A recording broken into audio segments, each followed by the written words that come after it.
Good morning students. Today my topic is oscillator.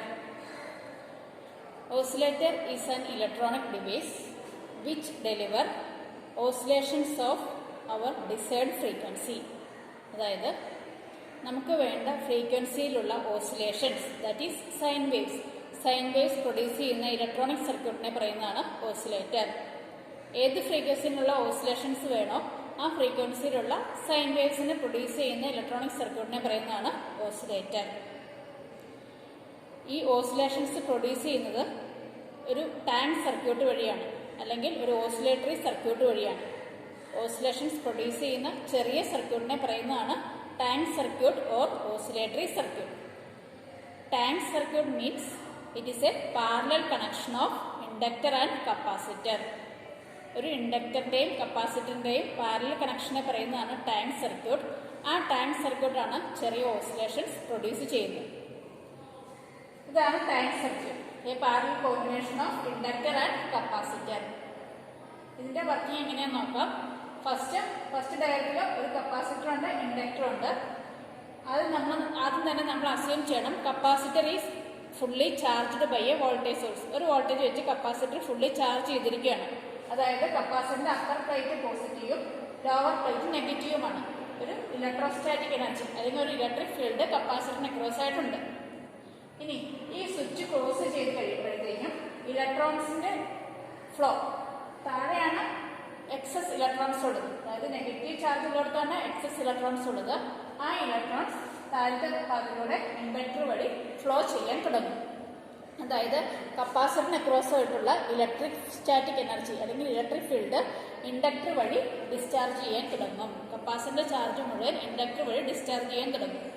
അപ്പൊ എന്ത് പറ്റും? കപ്പാസിറ്ററിന്റെ ചാർജ് മുഴുവൻ പോവുകയും ചെയ്യും, ഇൻഡക്ടറിന് അക്രോസ് ആയിട്ട് ഒരു ചാർജ് ക്രിയേറ്റ് ചെയ്യുകയും ചെയ്യും.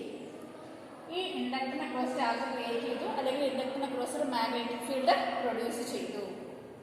കുറച്ച് സമയം കഴിയുമ്പോഴത്തേക്കും ഇൻഡക്ടർ ഈ കപ്പാസിറ്റർ വഴി ഡിസ്ചാർജ് ചെയ്യാൻ തുടങ്ങും, അല്ലെങ്കിൽ കപ്പാസിറ്റർ വീണ്ടും ചാർജ് ചെയ്യാൻ തുടങ്ങും. കപ്പാസിറ്റർ വീണ്ടും ഇൻഡക്ടറിലെ എനർജി സ്വീകരിച്ചുകൊണ്ട് ചാർജ് ചെയ്യാൻ തുടങ്ങും. കപ്പാസിറ്ററിന്റെ അപ്പർ പ്ലേറ്റ് നെഗറ്റീവും ലോവർ പ്ലേറ്റ് പോസിറ്റീവുമായി മാറും. അതായത് ഇൻഡക്ടറിന്റെ എനർജി മുഴുവൻ കപ്പാസിറ്റർ റിസീവ് ചെയ്തുകൊണ്ട് കപ്പാസിറ്ററിൽ ഒരു ഇലക്ട്രോസ്റ്റാറ്റിക് എനർജി അല്ലെങ്കിൽ ഒരു ഇലക്ട്രിക് ഫീൽഡ് ക്രിയേറ്റ് ചെയ്യുന്നതായിരിക്കും. വീണ്ടും കപ്പാസിറ്റർ ഡിസ്ചാർജ് ചെയ്യും. കപ്പാസിറ്റർ ഡിസ്ചാർജ് ചെയ്യുന്ന പാത്താണ് ഈ കാണിച്ചിരിക്കുക. കപ്പാസിറ്റർ വീണ്ടും ഇൻഡക്ടർ വഴി ഡിസ്ചാർജ് ചെയ്യുന്നതായിരിക്കും. അപ്പം the energy flow between inductor and capacitor occurs, അല്ലെങ്കിൽ the flow of electrons between inductor and capacitor occurs.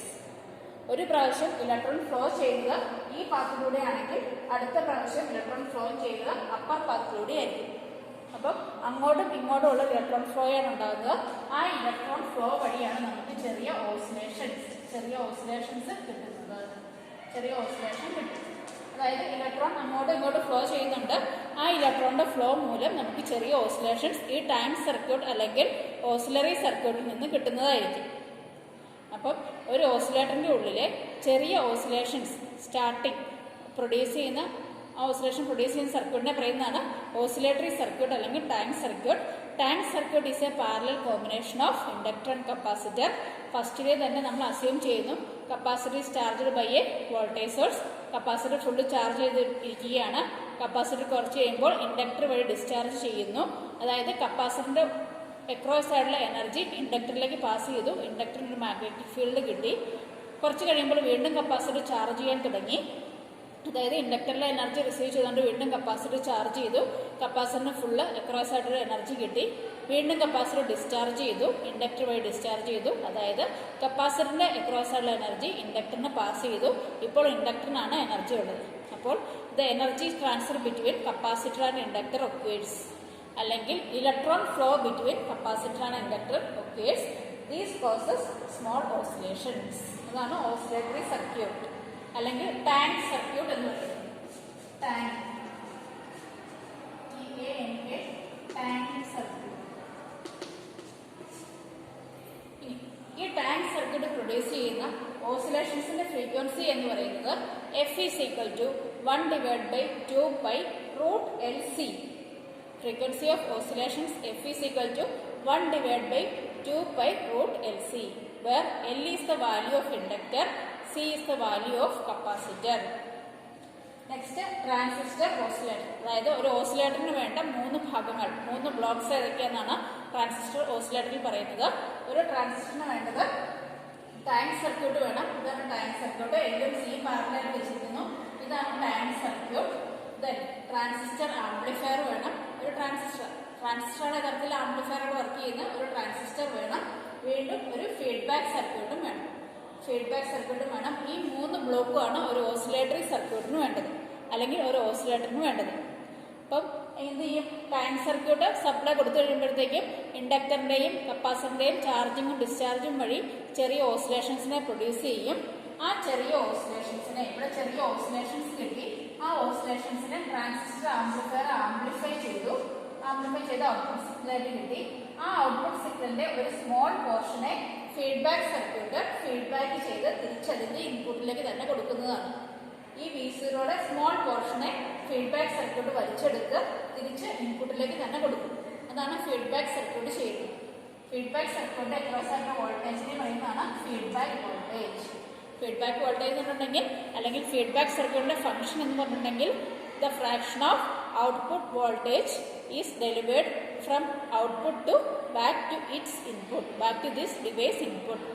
ഏതൊരു സർക്യൂട്ടിന്റെയും ഔട്ട്പുട്ടിലുള്ള എനർജിയുടെ ഒരു സ്മോൾ പോർഷനെ വലിച്ചെടുത്ത് തിരിച്ച് അതിന്റെ ഇൻപുട്ടിലേക്ക് തന്നെ കൊടുക്കുക എന്നുള്ളതാണ് ഫീഡ്ബാക്ക് സർക്യൂട്ടിന്റെ ഫംഗ്ഷൻ. 2 ടൈപ്പ് ഫീഡ്ബാക്ക് ഉണ്ട്. പോസിറ്റീവ് ഫീഡ്ബാക്കും ഉണ്ട്, നെഗറ്റീവ് ഫീഡ്ബാക്കും ഉണ്ട്. നമ്മളൊരു ഓസിലേറ്ററിൽ യൂസ് ചെയ്യുന്നത് പോസിറ്റീവ് ഫീഡ്ബാക്ക് ആണ്. Positive feedback is used in oscillator. Positive feedback means, positive feedback എന്ന് പറഞ്ഞിട്ടുണ്ടെങ്കിൽ ഒരു ആംപ്ലിഫയറും ഫീഡ്ബാക്ക് നെറ്റ്വർക്കും. പോസിറ്റീവ് ഫീഡ്ബാക്കിന്റെ കാര്യമാണ് പറയുന്നത്. ഒരു ആംപ്ലിഫയറും ഉണ്ട്, ഫീഡ്ബാക്ക് നെറ്റ്വർക്കും ഉണ്ട്. അതായത് ഇൻപുട്ടിൽ ഇതുപോലെ ഒരു സൈൻ വേവ് കൊടുത്തു. ആദ്യം പോസിറ്റീവ് ഹാഫ് സൈക്കിൾ, വീണ്ടും നെഗറ്റീവ് ഹാഫ് സൈക്കിൾ, അതിൻ്റെ ഒരു സൈൻ വേവ് കൊടുത്തു. ഈ ആംപ്ലിഫയർ ഈ സിഗ്നലിനെ ആംപ്ലിഫൈ ചെയ്യുന്നതോടൊപ്പം തന്നെ 180 ഡിഗ്രി ഫേസ് ഡിഫറൻസും കൂടെ കൊടുക്കുന്നുണ്ട്. 180 ഡിഗ്രി ഫേസ് ഷിഫ്റ്റിംഗും കൂടെ കൊടുക്കുന്നുണ്ട്. അതായത് ഇൻപുട്ടിൽ കൊടുത്തിരിക്കുന്ന സിഗ്നലിനെ ആംപ്ലിഫൈ ചെയ്യുന്നതോടൊപ്പം തന്നെ അതിന്റെ ആംഗിളിൽ 180 ഡിഗ്രി വേരിയേഷനും വരുത്തുന്നുണ്ട്. 180 ഡിഗ്രി ഫേസ് ഷിഫ്റ്റിംഗും നടത്തുന്നുണ്ട്. അങ്ങനെ കിട്ടിയ സിഗ്നലാണ് V0. അത് നമുക്കറിയാം, ഫിഗർ നോക്കിയാൽ അറിയാം. ഇത് പോസിറ്റീവ്, ദെൻ നെഗറ്റീവ്, വീണ്ടും നെഗറ്റീവിൽ നിന്നാണ് തുടങ്ങിയിരിക്കുന്നത്. വീണ്ടും നെഗറ്റീവ്, അതിനുശേഷമാണ് പോസിറ്റീവ് വന്നിരിക്കുന്നത്. അതാണ് 180 ഡിഗ്രി ഫേസ് ഡിഫറൻസ്. ആ 2 സിഗ്നലിനും ഒരുമിച്ച് വരച്ചു കഴിയുമ്പോൾ അറിയാൻ പറ്റും. ഇങ്ങനെയായിരിക്കും സിഗ്നൽ കിട്ടുന്നത്. അതായത് ഇതാണ് 180 degree phase shifting. 180 degree phase ഷിഫ്റ്റിംഗോട് കൂടിയാണ് ട്രാൻസിസ്റ്റർ ആംപ്ലിഫയർ അതിനെ ആംപ്ലിഫൈ ചെയ്തത്. ആ സിഗ്നലിനെ ഫീഡ്ബാക്ക് നെറ്റ്വർക്ക് വലിച്ചെടുത്തിട്ട് വീണ്ടും ഒരു 180 ഡിഗ്രി ഫേസ് ഡിഫറൻസും കൂടെ കൊടുക്കും. വീണ്ടും ഒരു 180 ഡിഗ്രി ഫേസ് ഡിഫറൻസും കൂടെ കൊടുക്കും. അതായത് ഇവിടെ പോസിറ്റീവ് അവസാനിച്ച സിഗ്നൽ വീണ്ടും തുടങ്ങുന്നത് പോസിറ്റീവിൽ തന്നെയാണ്. പോസിറ്റീവ് അവസാനിച്ച സിഗ്നൽ ഇവിടെ തുടങ്ങുന്നത് വീണ്ടും പോസിറ്റീവ് തന്നെയാണ്. നമുക്ക് ഒരുമിച്ച് വരച്ച് നോക്കിയാൽ അറിയാം. V0 VF ഒരുമിച്ച് വരച്ചു നോക്കാം. ഇതാണ് V0 VF എന്ന് പറയുന്നത്. ഇത് രണ്ടും കൂടെ ഒരുമിച്ച് വരച്ച് കഴിയുമ്പോൾ ഇവിടെ കണ്ടാൽ 180 ഡിഗ്രി ഫേസ് ഡിഫറൻസ്. രണ്ടും കൂടെ ഒരുമിച്ച് വരച്ച് കഴിയുമ്പോൾ 180 ഡിഗ്രി ഫേസ് ഡിഫറൻസ് ഉണ്ട്. അപ്പോൾ സിഗ്നൽ ഒരുമിച്ച് വരയ്ക്കുമ്പോൾ കറക്റ്റായിട്ട് അതിൻ്റെ ആംഗിളിൻ്റെ വ്യത്യാസം മനസ്സിലാകും. ഒരുമിച്ച് വരയ്ക്കുക 180 ഡിഗ്രി ഫേസ് ഡിഫറൻസ് ഉണ്ടായിട്ടുണ്ട്. ആ സിഗ്നൽ VF വീണ്ടും ഇൻപുട്ടിലേക്ക് പോകുന്നു. ട്രാൻസിസ്റ്റർ അതിനെ ആംപ്ലിഫൈ ചെയ്യുന്നു, ഔട്ട്പുട്ട് കിട്ടുന്നു. ഔട്ട്പുട്ടിനെ ഫീഡ്ബാക്ക് നെറ്റ്വർക്ക് വീണ്ടും ഫീഡ്ബാക്ക് ചെയ്യുന്നുണ്ട്. ഈ ഫീഡ്ബാക്ക് ചെയ്യുന്നതിൻ്റെ ആവശ്യം എന്താണെന്ന് വെച്ച് കഴിഞ്ഞാൽ, സിഗ്നൽ കുറേ കഴിയുമ്പോഴത്തേക്കും ലോസ് ആവാൻ സാധ്യതയുണ്ട്. ലോസായി കുറഞ്ഞ് അതിൻ്റെ ആംപ്ലിറ്റ്യൂഡ് അല്ലെങ്കിൽ ഫ്രീക്വൻസിക്ക് എന്തെങ്കിലും വേരിയേഷൻ വരാൻ സാധ്യതയുണ്ട്. അങ്ങനെയുള്ള ലോസസിനെ എല്ലാം ഒഴിവാക്കാൻ വേണ്ടിയിട്ടാണ് ഫീഡ്ബാക്ക് നെറ്റ്വർക്ക് യൂസ് ചെയ്തിരിക്കുന്നത്. അതായത് ഒരു ഓസിലേറ്ററിലെ ഓസിലേറ്റിംഗ് സിഗ്നൽ അല്ലെങ്കിൽ അവിടെ പ്രൊഡ്യൂസ് ചെയ്ത സൈൻ വേവ് കുറെ കഴിയുമ്പോൾ ലോസസ് ആവാൻ സാധ്യതയുണ്ട്. ആ ലോസസിനെ എല്ലാം ഓവർകം ചെയ്യാൻ വേണ്ടിയിട്ടാണ് ഫീഡ്ബാക്ക് നെറ്റ്വർക്ക് യൂസ് ചെയ്തിരിക്കുന്നത്. ഒരു ഓസിലേറ്ററിൽ യൂസ് ചെയ്യുന്നത് എപ്പോഴും പോസിറ്റീവ് ഫീഡ്ബാക്ക് ആയിരിക്കും. അതായത് ആ ഫീഡ്ബാക്ക് സർക്യൂട്ട് അല്ലെങ്കിൽ ആ സർക്യൂട്ടിൽ കൂടി പോകുന്ന വേവിന്റെ total phase shifting is 360 degree. The total phase shifting around a circuit is 360 degree. That is known as positive feedback. Positive feedback എപ്പോഴും 360 ഡിഗ്രി ഫേസ് ഡിഫറൻസ് ആയിരിക്കും കൊടുത്തിരിക്കുന്നത്. നെഗറ്റീവ് ഫീഡ്ബാക്കിൽ 180 ഡിഗ്രി ഫേസ് ഡിഫറൻസ് മാത്രമേ കൊടുക്കുകയുള്ളൂ. പക്ഷേ പോസിറ്റീവ് ഫീഡ്ബാക്കിൽ total phase shifting is 360 degree or 0 degree. അപ്പോൾ 360 degree അല്ലെങ്കിൽ 0 degree കൊടുത്തിരിക്കുന്ന ഫീഡ്ബാക്കിനെ പറയുന്നതാണ് പോസിറ്റീവ് ഫീഡ്ബാക്ക്. ഈ വേവ് ഫോംസ് ഒരുമിച്ച് വരച്ച് നോക്കിയാൽ 180 ഡിഗ്രി ഫേസ് ഡിഫറൻസ് അറിയാൻ സാധിക്കും. ഇത് VIN-ഉം V0-യും ഇവിടെ V0-യും VF-ഉം. ഇനി ഓസിലേറ്ററിന്റെ കേസിൽ വേറൊരു കാര്യം പഠിക്കാനുള്ളതാണ് ബാർകോസിയൻ ക്രൈറ്റീരിയ. ബാർകോസിയൻ ക്രൈറ്റീരിയ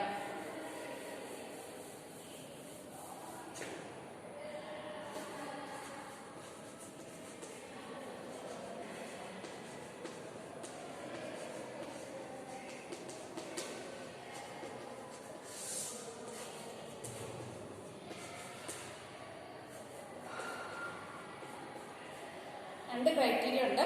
ഓസിലേറ്ററിന്റെ കേസിലുണ്ടാകുന്ന ഒരു ഇമ്പോർട്ടൻറ്റ് ഫാക്ടറാണ് Barkhausen criteria. First criteria state that the gain of amplifier and gain of feedback network should be greater than 1 for starting oscillations. അതായത് ആംപ്ലിഫയറിന്റെ ഓസിലേറ്ററിന്റെ ഉള്ളിൽ ആംപ്ലിഫയറിന്റെ ഗെയിനെ റെപ്രസെന്റ് ചെയ്യുന്നതാണ് ക്യാപിറ്റൽ A. അതുപോലെ തന്നെ ഫീഡ്ബാക്ക് നെറ്റ്വർക്കിന്റെ ഗെയിനെ റെപ്രസെന്റ് ചെയ്യുന്നതാണ് ബീറ്റ. ഈ രണ്ടിന്റെയും പ്രൊഡക്റ്റ് എപ്പോഴും ഗ്രേറ്റർ ദാൻ 1 ആയിട്ട് ഡിസൈൻ ചെയ്യുകയുള്ളൂ. ഗ്രേറ്റർ ദാൻ 1 ആയിട്ട് ഡിസൈൻ ചെയ്യാവൂ, എങ്കിലേ ഓസിലേഷൻ സ്റ്റാർട്ട് ചെയ്യുകയുള്ളൂ. അപ്പോൾ the product of amplifier gain A and feedback network gain beta must be greater than 1 for starting oscillations. ഒരു ഓസിലേറ്ററിൻ്റെ ഉള്ളിൽ ഓസിലേഷൻസ് സ്റ്റാർട്ട് ചെയ്യാൻ ആംപ്ലിഫയറിൻ്റെ ഗെയിനും അതുപോലെ തന്നെ ഫീഡ്ബാക്ക് നെറ്റ്വർക്കിൻ്റെ ഗെയിനും ഗ്രേറ്റർ ദാൻ 1 ആയിരിക്കണം. ഇനി അപ്പോൾ ഓസിലേഷൻ സ്റ്റാർട്ട് ചെയ്തു. ഇനി ഈ ഓസിലേഷനെ സസ്റ്റെയിൻ ചെയ്യണമെങ്കിൽ, നിലനിർത്തണമെങ്കിൽ A ബീറ്റ ഈക്വൽ ടു 1 ആയിരിക്കണം. A ബീറ്റ ഈക്വൽ ടു 1 ആയിരിക്കണം. അതായത് product of amplifier gain and feedback network gain must be equal to 1 for sustaining these oscillations. Then ഒന്നുകൂടെ പറയാം, Barkhausen criteria is an important factor for oscillators. Barkhausen criteria, first criteria state that the product of gain of amplifier and feedback network A and B must be greater than 1 for starting oscillation. Second criteria state that the product of A and beta, അതായത് amplifier gain and feedback network gain equal to 1 for sustaining oscillations. അപ്പോൾ ഇന്ന് പഠിച്ച കാര്യങ്ങൾ oscillator എന്ന് പറഞ്ഞിട്ടുണ്ടെങ്കിൽ it is an electronic device which produces oscillations or sine waves of our decide frequency, നമുക്ക് വേണ്ട frequency 500 hertz 1 kilo hertz 1.5 kilo hertz 100 hertz 100 kilo hertz ആ ഫ്രീക്വൻസിയിലുള്ള ഓസിലേഷൻസിനെ പ്രൊഡ്യൂസ് ചെയ്യുന്ന ഇലക്ട്രോണിക് സർക്യൂട്ടിനെ പറയുന്നതാണ് ഓസിലേറ്റർ. ഓസിലേഷൻസ് പറഞ്ഞാൽ വേറൊന്നുമല്ല, സൈൻ വേവ്സ് തന്നെ. പോസിറ്റീവ് ഹാഫ് സൈക്കിളും നെഗറ്റീവ് ഹാഫ് സൈക്കിളും ഉള്ള സൈൻ വേവിനെ തന്നെയാണ് ഈ ഓസിലേഷൻസ് എന്ന് പറയുന്നത്. ഓസിലേറ്ററിൽ ഈ ഓസിലേഷൻസ് പ്രൊഡ്യൂസ് ചെയ്യുന്ന, ചെറിയ ഓസിലേഷൻസ് ആദ്യം തുടക്കത്തിൽ തന്നെ പ്രൊഡ്യൂസ് ചെയ്യുന്ന സർക്യൂട്ടിനെ പറയുന്നതാണ് ഓസിലേറ്ററി സർക്യൂട്ട് അല്ലെങ്കിൽ tank circuit. It is a parallel combination of inductor and capacitor. ആദ്യം തന്നെ കപ്പാസിറ്റർ ചാർജ് ചെയ്തിരിക്കുന്നു, കപ്പാസിറ്റർ എനർജി മുഴുവൻ ഇൻഡക്ടറിലേക്ക് പോയിരിക്കുന്നു. അങ്ങനെ energy transfer between inductor and capacitor occur ചെയ്യുന്നുണ്ട്. അങ്ങനെയാണ് ചെറിയ ഓസിലേഷൻസിനെ കിട്ടുന്നത്. അതിൻ്റെ ഫ്രീക്വൻസി എന്ന് പറയുന്നത്, ഇവിടെ പ്രൊഡ്യൂസ് ചെയ്ത സിഗ്നലിൻ്റെ frequency F is equal to 1/2/√LC. ഇനി ഒരു ഓസിലേറ്ററിൽ വേണ്ട 3 ഭാഗങ്ങളാണ് tank circuit, transistor, amplifier, feedback circuit. Tank circuit ഇപ്പോൾ ഇതുപോലെ ഓസിലേഷൻസ് പ്രൊഡ്യൂസ് ചെയ്തു. ആ ഓസിലേഷനെ ആംപ്ലിഫൈ ചെയ്തു, അതിൻ്റെ സ്ട്രെങ്ത് കൂട്ടിക്കൊടുത്തു. വീണ്ടും ഫീഡ്ബാക്ക് നെറ്റ്വർക്ക് ആ സിഗ്നലിലെ ചെറിയ പോർഷനെ, ഏകദേശം 3/4 പോർഷൻ തന്നെ വലിച്ചെടുത്ത് തിരിച്ച് ഇൻപുട്ടിലേക്ക് തന്നെ കൊടുക്കുന്നതാണ് ഫീഡ്ബാക്ക് നെറ്റ്വർക്ക്. ഈ ആംപ്ലിഫയറിനും ഫീഡ്ബാക്ക് നെറ്റ്വർക്കിനും ഓരോ ഗെയിനുണ്ട്. ഇനി പോസിറ്റീവ് ഫീഡ്ബാക്കിൽ എടുത്തു പറയേണ്ട കാര്യം, the total phase shifting around this loop അല്ലെങ്കിൽ this circuit around this loop must be 360 degree or 0 degree. Total phase shifting എപ്പോഴും 360 ഡിഗ്രി അല്ലെങ്കിൽ 0 ഡിഗ്രി ആയിട്ടുള്ള ഫീഡ്ബാക്കിനെ പറയുന്നതാണ് പോസിറ്റീവ് ഫീഡ്ബാക്ക്. അതായത് കൊടുത്ത സിഗ്നൽ അതുപോലെ തന്നെ, ഇത് കൊടുത്ത സിഗ്നൽ, ഇവിടെ കിട്ടുന്ന സിഗ്നലും ഇതുപോലെ തന്നെ. ഇത് ഇൻപുട്ട്, ഇത് VIN-ഉം VF ഒരുമിച്ച് കിട്ടുന്നതാണ് പോസിറ്റീവ് ഫീഡ്ബാക്ക്. പോസിറ്റീവ് ഫീഡ്ബാക്കാണ് ഒരു ഓസിലേറ്ററിൽ യൂസ് ചെയ്യുന്നത്. പിന്നെ പറയുന്ന കാര്യമാണ് ബാർകോസിയൻ ക്രൈറ്റീരിയ. അതായത് it is an important factor for designing an oscillator. First criteria state that A beta greater than 1 for starting oscillation. Second criteria state that A beta equal to 1 for sustaining oscillations. സംശയമുണ്ടെങ്കിൽ ചോദിക്കും.